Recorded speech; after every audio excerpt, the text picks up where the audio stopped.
అందరికీ నమస్కారం. నిన్నే వారిస్తా పార్ట్ 13. అలానే తెల్లవారుతుంది. మన్మిత ఫీవర్ వల్ల ట్యాబ్లెట్ వల్ల బాగానే నిద్రపోతుంది, కానీ వేదిక మాత్రం కంటి మీద కొనుక్కుండదు.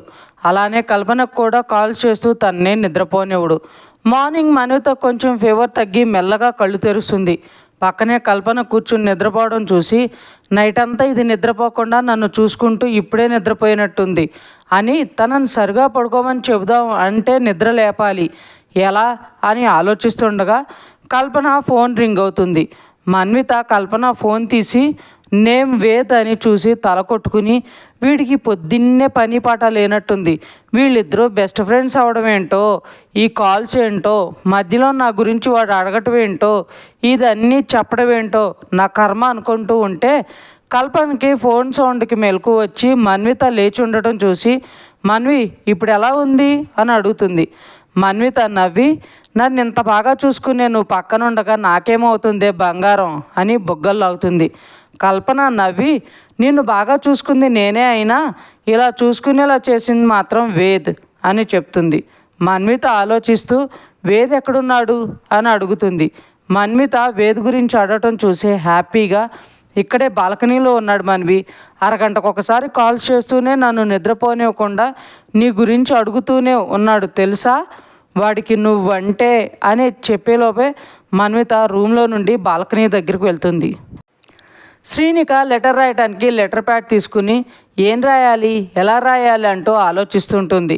శ్రీనికకి వంశ్ వేసే స్పెషల్ సింబల్ గుర్తుకొచ్చి ముందు రాసిన లెటర్స్ తీసుకుని దాన్ని చూస్తూ ఫస్ట్ లెటర్ వీలా ఉంది అంటే వంశ్ నేమ్ అనుకోవచ్చు, పక్కనున్నది జీనా లేక జేనా అని చూస్తూ వీని పక్కన లెటర్ కింద దాన్ని క్లోజ్ చేసి చూస్తే తనకి లవ్ సింబల్ కనిపిస్తుంది. అప్పుడు అర్థమవుతుంది తనకి వి ఫర్ వంశ్ అండ్ పక్కనున్నది జే అని, ఆ రెండింటిని లవ్ సింబల్తో కలిపాడు అని. దాంతో శ్రీనిక ఫేస్లో చిన్న స్మైల్ వచ్చి, వంశ్ లవ్స్ జాను అని ఇలా సింబాలిక్గా తెలపాలని రాస్తున్నావు వంశ్, నేను అస్సలు అనుకోలేదు ఇదే అని, ఎంత ముద్దుని చూడు నేను, నువ్వు ఎప్పటి నుండో నీ ప్రేమను నాకు తెలియజేస్తున్నావు కానీ నేనే తెలుసుకోలేకపోయాను, ఐఎమ్ సారీ వంశ్ అని ఆ సింబల్ దగ్గర ముద్దు పెట్టుకుంటుంది. వంశ్ వేసే స్పెషల్ సింబల్ అర్థమయ్యాక శ్రీనిక చాలా హ్యాపీగా ఫీల్ అవుతూ లెటర్ రాయటం స్టార్ట్ చేస్తుంది. ప్రియమైన వంశ్కి, మీ మనసు ఏంటో తెలిసిన తర్వాత నా మనసును కూడా మీ ముందు పెట్టాలని అనుకుంటున్నాను. మీతో మాట్లాడుతూ ఉంటే ఇదివరకు ఎప్పుడూ కలగని ఒక ఫీలింగ్, మీ నుండి వచ్చే లెటర్ కాస్త లేట్ అయితే చాలు, మీ లెటర్ వచ్చిందనే మాట అమ్మ చెప్పే వరకు ఎంతో భారంగా చాలా కష్టంగా గడుస్తుంది నాకు. మీ లెటర్ చదివాకే మీరు రాసే స్పెషల్ సింబల్కి అర్థం ఏంటో తెలిసింది. మీరు ఎప్పటి నుండో నన్ను నా మనసును అర్థం చేసుకుని నన్ను ప్రేమించడం మొదలుపెట్టారు అని ఆ సింబల్ అర్థం చేసుకున్న తర్వాతనే నాకు తెలిసింది. నా మనసును మీరు అర్థం చేసుకున్నంత బాగా మీ మనసును నేను అర్థం చేసుకోలేకపోయాను వంశ్, ఐఎమ్ సారీ. మీకు ఒక విషయం అయితే చెప్పాలి, మీరు లెటర్లో జాను అని రాస్తుంటే నా పేరు నాకే కొత్తగా అనిపించేది, ఆ అందమైన పేరు నాదేనా అనే అనుమానంగా కూడా వచ్చేది. కానీ మరుక్షణం నా పెదవుల మీద చిన్న చిరునవ్వు వచ్చి చేరేది. ఆ క్షణం అనిపించింది నేనేనా అని. నా మనసు మిమ్మల్ని ఎప్పుడో కోరుకుందని నాకు ఇప్పుడు అనిపిస్తుంది వంశ్, కాకపోతే నేనే ఆ విషయాన్ని తెలుసుకోలేకపోయాను. నన్ను జాను అని ప్రేమగా పిలిచేది అమ్మ ఒకటే, ఆ తర్వాత ఆ పిలుపుని మీరు పిలవగా వినాలని చాలా ఆశపడుతున్నాను. ఇది త్వరలోనే జరుగుతుందని నాకు అర్థమైపోయింది. I'm very happy for that. మిమ్మల్ని చూసే క్షణం కోసం ఆశపడుతున్నాయి నా కళ్ళు, మీరు పిలిచే పిలుపు కోసం ఆరాటపడుతున్నాయి నా చెవులు, మిమ్మల్ని తాకే క్షణం కోసం వేచి చూస్తున్నాయి నా చేతులు, మిమ్మల్ని చేరుకుని మీ ప్రేమను పొందాలని ఆశిస్తుంది నా మనసు. ఇంతకంటే నా ప్రేమను మీకు ఎలా చెప్పాలో నాకు తెలియలేదు వంశ్, కానీ మనం కలిసే క్షణం కోసం ఒకరి మీద ఒకరికి ఉన్న ప్రేమను తెలుపుకునే రోజు కోసం నేను చాలా వెయిట్ చేస్తున్నాను. లవ్ యూ వంశ్, ఇట్లు నీ ప్రియమైన జాను అని లెటర్ రాసి దాన్ని మళ్ళీ ఒకసారి చదివి ఫోల్డ్ చేసి ఎన్వలప్లో పెట్టి తన బ్యాగ్లో పెట్టుకుని టిఫిన్ తినడానికి వెళ్తుంది శ్రీనిక. మన్విత వేద్ దగ్గరకు వెళ్ళేసరికి తను చాలా హ్యాపీగా కాల్ మాట్లాడుతూ ఉంటాడు. వేద్ కాల్ పెట్టేసి ఎదురుగా ఉన్న మన్వితను చూసి స్మైల్ చేసి, ఇప్పుడు ఎలా ఉంది మన్వి అని అడుగుతాడు. ఎలా ఉందో మీ ఫ్రెండ్ ఆల్రెడీ కాల్ చేసి చెప్పినట్టు ఉందిగా, మళ్ళీ నన్ను అడగడం ఎందుకు అంటుంది మన్వి. నిన్ను నా కళ్ళతో చూస్తూ నీ నోటితో బాగున్నాను అని వింటేనే నా మనసు కుదుటపడుతుంది మన్వి అంటాడు వేద్. మన్విత సీరియస్గా, అంత అవసరం నీకేంటి వేద్, చూడు, నిన్న చెప్పాను, ఇప్పుడు చెప్తున్నాను, నువ్వంటే నాకు ఇష్టం లేదు. ప్రేమ అనే పదానికి నేను ఎంత దూరంగా ఉంటానో అంతకంటే దూరంగా నిన్ను పెట్టమని నా మనసు చెప్తుంది. కాబట్టి నా గురించి ఆలోచిస్తూ నా వెంట పడుతూ నీ టైం వేస్ట్ చేసుకోకు. నీకున్న ఆస్తికి, అందానికి, అమాయకత్వానికి చాలామంది అమ్మాయిలు నీ కోసం వెయిట్ చేస్తుంటారు. సో నన్ను వదిలేసి వాళ్ళలో ఒకరిని సెలెక్ట్ చేసుకుని వాళ్ళతో హ్యాపీగా ఉండి నన్ను కూడా కాస్త మనశ్శాంతిగా ఉండనివ్వు. ఇంకొకసారి నా వెంట పడటం కానీ, నా గురించి కల్పనను అడిగి తెలుసుకోవటం కానీ చేసావంటే అస్సలు బాగుండదు. నైట్ నా గురించి ఆలోచించి నా కోసం చాలా కష్టపడ్డావు కాబట్టి ఇలా మంచిగా చెప్తున్నా. బట్ నెక్స్ట్ టైం మాత్రం ఇంత కూల్గా మాత్రం చెప్పను. నేనేం చెప్పాలనుకుంటున్నానో నీకు అర్థమైందని అనుకుంటున్నాను అంటుంది సీరియస్గా. వేద్ బాధగా, ఎందుకు మన్వి నేనంటే నీకు అంత కోపం? నేను నిన్ను మనస్ఫూర్తిగా ప్రేమిస్తున్నాను. నాది అట్రాక్షన్ కాదు మన్వి. నీ కోసం ఏమైనా చేస్తానని వేద్ అంటుంటే, స్టాప్ ఇట్ వేద్, నా కోసం ఎవ్వరూ ఏమీ చేయక్కర్లేదు. నా గురించి అంతగా ఆరాటపడాల్సిన అవసరం అంతకన్నా లేదు. అయినా నీలాంటి వాడిని ఏ అమ్మాయి ప్రేమించదు?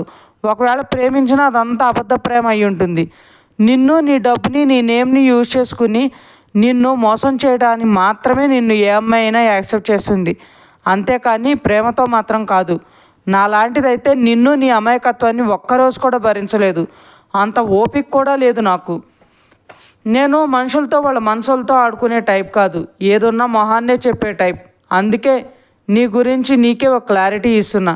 అది కూడా నువ్వు వేరే అమ్మాయిల విషయంలో జాగ్రత్త పడతావని ఇంత నీట్గా కూల్గా చెప్తున్నా అంటుంది. కానీ నేను నిన్ను తప్ప ఎవరిని ప్రేమించను మన్వి.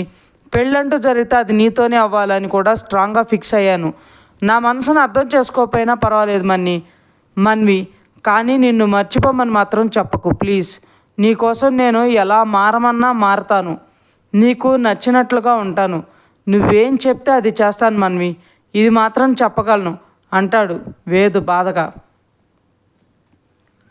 చూడు వేద్, నీకు నువ్వులా ఉండు, అంతేకాని ఒకరి గురించి, ఒకరి కోసం నువ్వు మార్చుకోవాలని చూడకు. ఇదిగో ఇలాంటి పిచ్చి ఆలోచనలు చేస్తూ నీ అమాయకత్వాన్ని అందరికీ తెలిసేలా చేసుకుంటూ అందరి ముందు నువ్వు తక్కువ అవుతున్నావు. అన్నింటికంటే ముఖ్యంగా నా గురించి మాత్రం నువ్వేం చేయకు. నాకు అస్సలు నచ్చదు అంటుంది. నీ ఇష్టం మన్వి. నన్ను అర్థం చేసుకుని నా మనసులో ఉన్న ప్రేమను గుర్తించి నువ్వు నా దగ్గరకు వచ్చే వరకు నీ కోసం వెయిట్ చేస్తూనే ఉంటాను అంటాడు వేద్. మన్విత చిన్నగా నవ్వుతూ, అదైతే కల్లో కూడా జరగదు. నేను నీ కోసం రావడం అన్నది ఎప్పటికీ జరగని పని. అలా అవుతుందనుకుంటూ నా గురించి నువ్వు నీ టైం వేస్ట్ చేసుకుని ఆ తర్వాత నన్ను బ్లేమ్ చేయకు అంటుంది మన్వి. నేను నిన్నేమీ అన్నను మన్వి. నీ మాటల్ని, నీ మనసుని రెండిటిని నేను గౌరవిస్తాను. ప్రతి మనిషికి కొన్ని ఇష్టాలు ఉంటాయిగా, అలానే నీ ఇష్టాన్ని నేను ఎప్పటికీ కాదన్ను. అలా అని నిన్ను ప్రేమించవద్దు అనే మాట కూడా నువ్వు చెప్పకు. ఎందుకంటే అది పూర్తిగా నా ఇష్టానికి, నా మనసుకు సంబంధించింది అంటాడు. మన్విత, వాట్ ఎవర్, బట్ నన్ను ఇబ్బంది పెట్టనంత వరకు మాత్రమే నేను ఏదైనా సహిస్తాను. Anyway thank you for your help అని అక్కడి నుండి వెళ్ళిపోతుంది. వెళ్తున్న మన్వితను చూస్తూ వేద్ మనసులో, నాకు నా ప్రేమ మీద నమ్మకం ఉంది మన్వి. నువ్వు కూడా నన్ను ప్రేమిస్తావని, ఆ రోజు కోసం వెయిట్ చేస్తూ ఉంటాను అని బాధగా అక్కడి నుండి వెళ్ళిపోతాడు. మన్విత ఏం మాట్లాడుతుందో, వేద్ ప్రేమని యాక్సెప్ట్ చేస్తుందేమో చూడాలి అనుకుంటూ అక్కడికి వచ్చిన కల్పన వీళ్ళ మాటలు విని మన్విత మీద బాగా కోపం వస్తుంది. కల్పన మన్విత దగ్గరకు వెళ్ళి, మన్వి నువ్వేం చేస్తున్నావో నీకు అర్థమవుతుందా? వాడి ప్రేమని అర్థం చేసుకోకుండా ఎందుకే వాడిని తక్కువ చేసి మాట్లాడుతున్నావు? వేద్ అమాయకుడే కాదు అన్నావు, కానీ నీ విషయంలో మాత్రమే వాడు అలా ఉంటాడే, అంతేకాని వాడేమీ తెలివి తక్కువవాడు కాదు. వాడికున్న టాలెంట్కి యుఎస్లో సీట్ వచ్చినా ఫ్యామిలీని వదిలి ఉండటం ఇష్టం లేక అక్కడికి వెళ్లకుండా ఇక్కడే ఈ కాలేజ్లో జాయిన్ అయ్యాడు. ఆ యూనివర్సిటీలో వాడికి రీసెర్చ్ చేసే ఛాన్సు, మంత్లీ స్టైఫండ్ చాలా ఇస్తామని చెప్పినా వెళ్ళలేదు. వాడు సరదాగా బిల్డ్ చేసిన ప్రాజెక్ట్ ఎంతమంది కావాలని అడిగారో నీకు తెలుసా? వాడి ఫ్యామిలీ తర్వాత నీ విషయంలో మాత్రమే అంత సెన్సిటివ్గా ఉంటాడు. వాళ్ళ ఫ్యామిలీకి ఎంత ఇంపార్టెన్స్ ఇస్తాడో నువ్వంటే అంతే ఇంపార్టెన్స్ ఇస్తాడు. నీ గురించి నిన్ను ప్రేమిస్తున్న సంగతి వాళ్ళ ఇంట్లో వాళ్ళ అమ్మకు కూడా చెప్పాడు. అలాంటి వాడిని కాదు అనుకుంటూ అని ఇంకేదో చెప్తుంటే, స్టాప్ ఇట్ కల్పన, నా ఇష్టమేంటో, తన విషయంలో నా అభిప్రాయం ఏంటో తెలుసుకోకుండా వేద్ అలా ఎలా వాళ్ళ ఇంట్లో చెప్తాడు? దాన్ని మళ్ళీ ఏదో గొప్పగా చెప్తున్నావు. నా కర్మకి మీరెక్కడే తగిలారే నాకు. చూడు కల్పన, వేదిక ఆల్రెడీ చెప్పాను, ఇప్పుడు నీకు కూడా చెప్తున్నా, నాకు తనంటే ఇష్టం లేదు. నువ్వు కూడా ఇంకోసారి తన గురించి నా దగ్గర మాట్లాడుకు. అలా మాట్లాడేలా అయితే మన స్నేహాన్ని ఎక్కడో ఆపేద్దాం, ఇక్కడితో ఆపేద్దాం అంటుంది సీరియస్గా. నీ చెప్పాలని చూశాను చూడు, నాకు బుద్ధి లేదే, నీది మనసు కాదు బండరాయి అని అక్కడి నుండి సీరియస్గా వెళ్ళిపోతుంది కల్పన. అన్వికకి బోర్ కొడుతుంటే ఏం చేయాలో తెలియక వాళ్ళ అత్తగారి దగ్గరికి వెళ్ళి, ఆంటీ నేను నా ఫ్రెండ్ జ్యోతి వాళ్ళ ఇంటికి వెళ్తాను, ఇంట్లో ఒక్కదాన్నే ఉంటే బోర్ కొడుతుంది అని చెప్తుంది. శారద గారు నవ్వి, నాకైతే ఏం ప్రాబ్లం లేదు కానీ ఒకసారి ఆదికి చెప్పి వెళ్ళు అన్వి అంటారు. అన్విక మనసులో, ఏంటి ఆ సార్కి కాల్ చేసి అడిగి వెళ్ళాలా? ఆయన గారు ఒప్పుకోకపోతే నేను ఇంట్లో ఉండాలా? నన్ను హౌస్ అరెస్ట్ చేసాడు రాక్షసుడు అనుకుని ఆలోచిస్తుంటే, ఏం ఆలోచిస్తున్నావు అన్వి అని అడుగుతారు శారద గారు. ఆహా ఏం లేదంటీ, నేను ఆల్రెడీ తనకు కాల్ చేశాను కానీ నాట్ రీచబుల్ అని వస్తుంది, అందుకే మీకు చెప్పేసి వెళ్దాం అనుకున్నాను. సరేలేండి నేను ఇంట్లోనే ఉంటాను అని వెళ్తుంటే, అన్వి నువ్వు ఫీల్ అవ్వకు, ఒక పని చెయ్యి, ఆదికి ఒక మెసేజ్ పెట్టి వెళ్ళు, కాల్ చేస్తే విషయం చెప్పు, నాకు చేస్తే నేను చెప్తాను అంటారు ఆవిడ. అన్విక హ్యాపీగా థ్యాంక్స్ ఆంటీ అని ఆవిడికి ముద్దు పెట్టి వెళ్తుంటే శారద గారు నవ్వి, పిచ్చి పిల్ల, ఇంత చిన్నదానికి అంత హ్యాపీగా ఫీల్ అవుతున్నావు అని ఒక్కదానివే వద్దు, రిత్విక్ డ్రాప్ చేసి వస్తాడులే అని రిత్విక్ని పిలుస్తుంది. ఇంకా ఉంది ఫ్రెండ్స్. మీకు ఈ స్టోరీ నచ్చినట్లయితే లైక్ చేయండి, సబ్స్క్రైబ్ చేయండి. ఇంతలా ఆదరిస్తున్నందుకు థ్యాంక్ యూ సో మచ్.